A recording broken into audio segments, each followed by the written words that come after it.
ಗುಜರಾತ್ನ ಮೊರ್ಬಿಯಲ್ಲಿ ಸಂಭವಿಸಿದ ತೂಗು ಸೇತುವೆ ದುರಂತ ದೇಶವನ್ನೇ ಬೆಚ್ಚಿ ಬೀಳಿಸಿದೆ.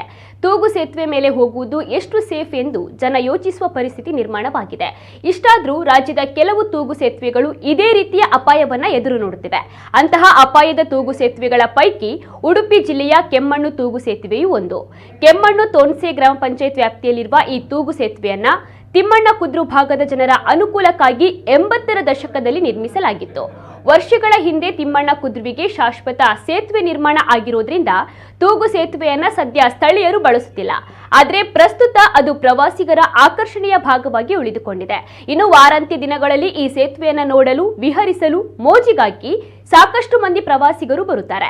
ಸಾಮರ್ಥ್ಯಕ್ಕಿಂತ ಹೆಚ್ಚಿನ ಸಂಖ್ಯೆಯಲ್ಲಿ ಸೇತುವೆ ಮೇಲೆ ಸೇರಿಕೊಂಡು ಮೋಜು ಮಾಡಿ ಅಪಾಯವನ್ನ ತಾವೇ ಆಹ್ವಾನಿಸುತ್ತಿದ್ದಾರೆ. ಈ ಸೇತುವೆಯು ಕೆಲವು ಭಾಗದಲ್ಲಿ ಶಿಥಿಲಗೊಂಡಿರುವುದು ಕಂಡುಬಂದಿದೆ. ಇನ್ನು ತಡೆಗೋಡೆಯ ಸರಳುಗಳು ಕೂಡ ಅಲ್ಲಲ್ಲಿ ತುಂಡಾಗಿವೆ. ತೂಗು ಸೇತುವೆಯ ನಿರ್ವಹಣೆ ಕೂಡ ನಡೀತಾ ಇಲ್ಲ.